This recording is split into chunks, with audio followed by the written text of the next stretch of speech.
all, time for coffee with Kilroy, or what I sometimes call beverage in a book. My beverage, well, I think you know what that is. And yours, well, I hope it is something to your liking. The book today is Repeat Offender. I've covered this book several times because it has several entries. In fact, 365 military history entries. This is Days of War, great stories from military history for every day of the year. So it's basically kind of an anthology of military history stories and anecdotes tied to that onto the date it happened. And today's date is December 7th. And on that date is a very important event that forever changed the fates of many nations, but more specifically the United States with its entry into World War II and Japan. And, its struggle against the United States and ultimate defeat. And then the reconstruction of the country.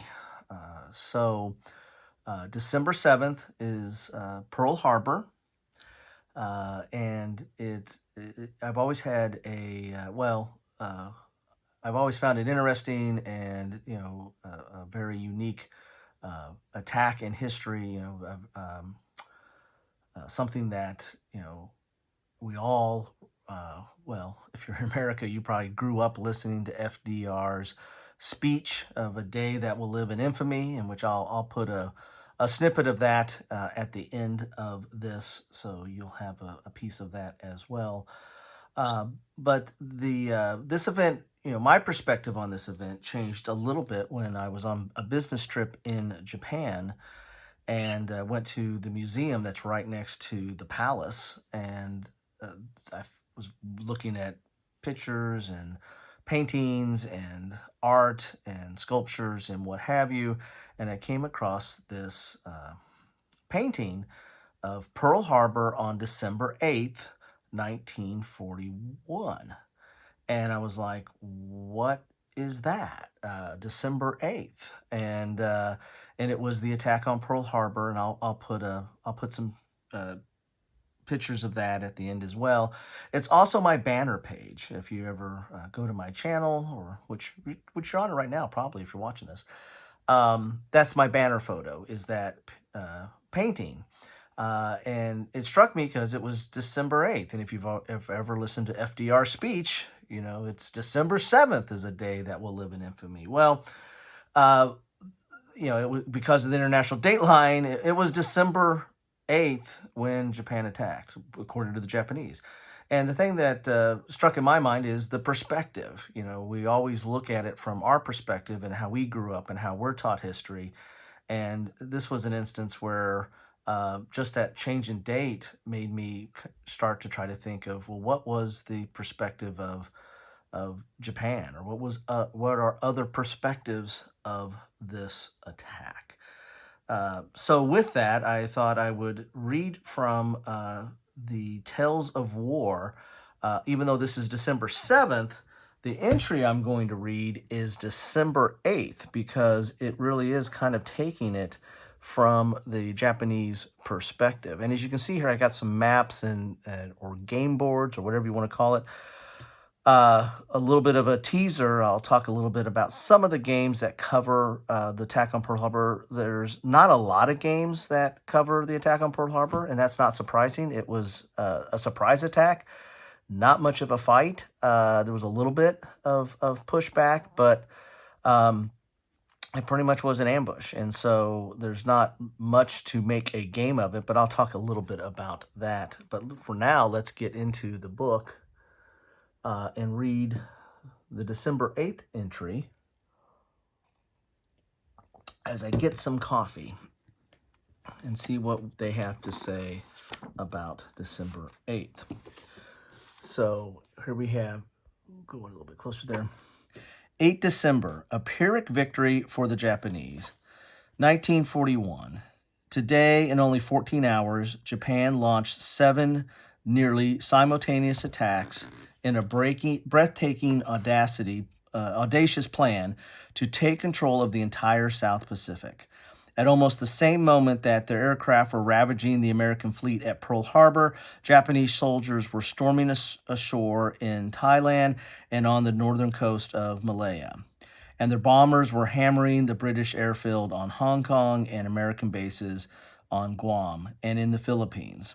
The bombing of Pearl Harbor is dated 7 December because Pearl Harbor is on the other side of the international date line. Well, thank you for that note. I wish I'd had that when I went to the museum. Anyway, the last to be attacked on this long day was a tiny wishbone-shaped coral atoll called Wake Island, which lies 2,300 miles west of Pearl Harbor and is about the same distance southeast of Japan. Only 4 months before, a detachment of 499 U.S. Marines from the 1st Marine Defense Battalion had set up the first permanent garrison on Wake, accompanied by 68 members of the U.S. Navy. In addition to the rifles, the Marines were armed with an odd assortment of firepower: 6 5-inch guns taken from a dismantled battleship, 12 M3 3-inch anti-aircraft guns, 18 50 caliber machine guns, and about 30 miscellaneous machine guns of varying caliber and condition. With them were over 1,100 civilian construction workers to help build the base. At 12 noon local time, 36 twin-tailed Mitsubishi G3M2 bombers caught the American by surprise, releasing their loads on Wake's half-completed air and submarine base. They destroyed 8 of the 12 Marine F-4F Wildcat fighters on the ground, killing 23 Marines and wounding 11 more, as well as killing about 25 civilian workmen. Although the Americans had been radioed the news of the attack on Pearl Harbor, they had no radar, and the pounding surf of the Wake had prevented them from hearing the approach of the Japanese planes. After 2 more days of bombing at dawn on 11 December, and an enemy task force of 3 light cruisers, 6 destroyers, and 2 patrol boats, and 2 transport ships carrying 450 men of the Special Naval Landing Force, Japanese Marines, appeared off the coast. The approaching enemy ships, there we go. The approaching enemy ships shelled the shore, setting ablaze several oil tanks. The American Marine commanders, Major James Devereaux, held fire until the Japanese were only 4,550 yards away, and then opened up with his 5-inch guns, severely damaging one of the light cruisers. Then 3 salvos slammed into the Japanese destroyer, touching off a massive explosion in the ammunition hold that sent her to the bottom with all 167 men aboard. She was the first Japanese surface warship sunk during the Second World War. Meanwhile, Marine Captain Henry Elrod led the 4 remaining Wildcats against the enemy task force. Elrod flew directly into the flight of the 22 Japanese planes, downing 2 Zeros and damaging 2 bombers. He then strafed a second enemy destroyer, dropping off bombs on her rear deck, which detonated the depth charges stored below and sank the ship with all hands. But the enemy anti-aircraft fire had perforated the plane's oil tank, and he was forced to crash land on Wake's rocky beach. His Wildcat, a write-off. Stunned by the Americans' forced resistance, the Japanese task force withdrew. Over the next 11 days, the Americans would lose their last remaining fighters despite the Marines' near miraculous cannibalization and refitting of damaged planes, as the attackers incessantly bombed the island in preparation for another landing, which would come on 23 December. Reinforced by 2 aircraft carriers and an additional 1,500 Japanese Marines, the invasion force struck the beach at 2:45 a.m. The 2 converted destroyers landing the troops were set alight by Marine guns and by the invaders, which were now ashore. For over 12 hours, the vastly outnumbered and outgunned defenders held off attackers moving from place to place, often in hand-to-hand fighting. Before they were overrun, their 5-inch guns damaged 2 more destroyers. Without a plane to fly, Captain Elrod organized a unit of ground troops into the beach defense and repulsed repeated Japanese attacks, but he was shot and killed while throwing a hand grenade. He was posthumously awarded the Medal of Honor. But no amount of heroics could save the American forces on Wake, and at last they were forced to surrender. Of the original force of 499 Marines, 49 were now dead, with another 32 wounded. Of the Navy's 68 officers and men, 3 were killed and 5 were wounded. In addition, 70 of the 1,100 civilian workers were killed, with the exception of about 100 workers whom the Japanese kept on Wake. To do forced labor. All the prisoners were interned in prisoners of war camps until the end of the war. It was a Pyrrhic victory for the Japanese, who had suffered almost 800 killed in action with 1,000 more wounded. 2 of their light cruisers had been damaged and 2 destroyed, and an escort vessel sunk. 72 of their aircraft had been hit, 21 of them shot down. American planes periodically bombarded Japanese-occupied Wake for the rest of the war. One American pilot who attacked it was future President George H.W. Bush, who flew his combat mission there. The Japanese garrison finally surrendered on 4 September 1945, 21 days after their nation itself capitulated. So this really talks about the Battle of Wake, which there are a few games on that, and I might cover that at a later date. But I wanted to, touch upon December 7th being, the attack on Pearl Harbor and showing you the different perspective. The Japanese had mobilized several attacks on that day, on December 8th. With the intent of taking vast tracts of land and controlling vast tracts of oceans across the Pacific. And Pearl Harbor was just one piece of that, but probably the most dramatic and, with hindsight, to our benefit, the most fatal for them. So let's talk a little bit about the games that cover the attack on Pearl Harbor, and there are more than just these, but these are 2 that I have in my game library.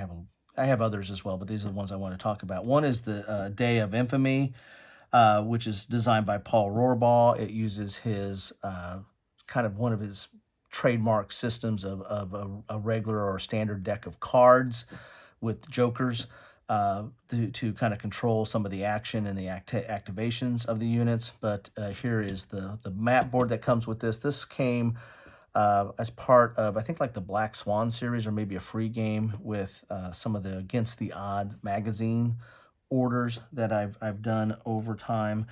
And I think I might have done a video on this, or at least an unbagging, so I'll put a link to that here if I can find that as well. But here you see Ford Island, and again, if you look at my banner photo, and I'll put pictures of it again, that's really what the banner photo is showing. It's the attack on Ford Island, and it's basically coming from this angle. That picture is coming from this angle here, because you see Battleship Row here, and you can see some of the explosions and stuff that are going on from Battleship Row.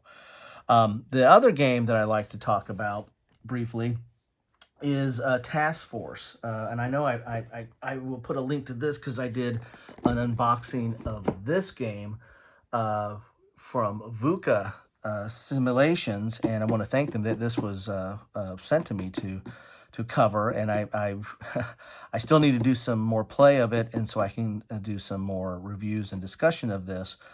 But this is a very interesting game. It's kind of a reprint by VUCA. I think it was originally published by a Japanese publication, and it's a Japanese design.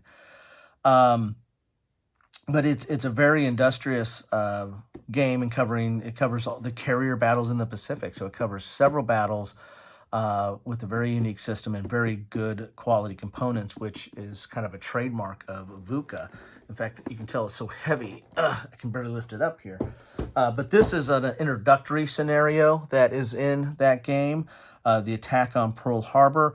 The other maps in this game are mounted, and they're double-sided because you cover different scenarios. This one's a paper map, but it's just really covering, mainly Ford Island here.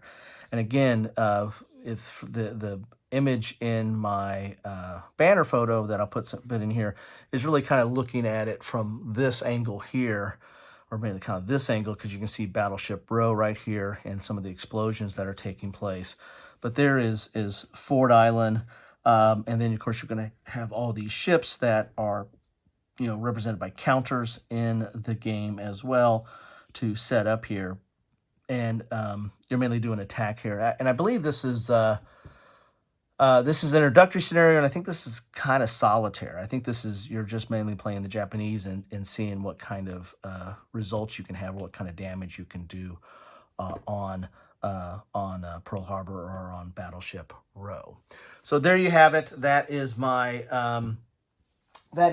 Coffee with Kilroy Tales of War for today. So thank you so much for joining me, and I hope you're enjoying your day. And if it's morning and you're drinking coffee with me, well, thank you. And if it's evening and you've had a long day, you deserve a break as I drink my coffee here. But love to know your thoughts on any of this, on the perspective of the kind of the different, looking at things from a different perspective.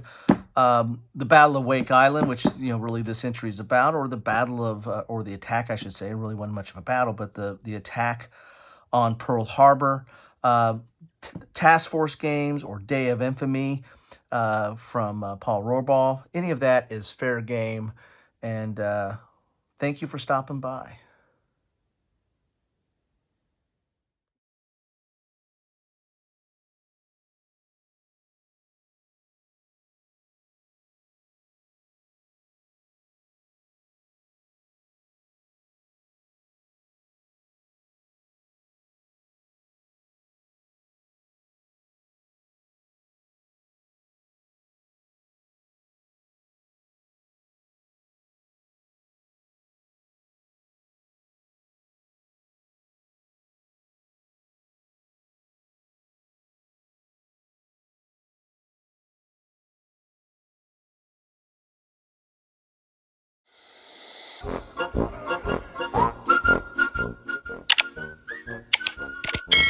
Thanks for watching.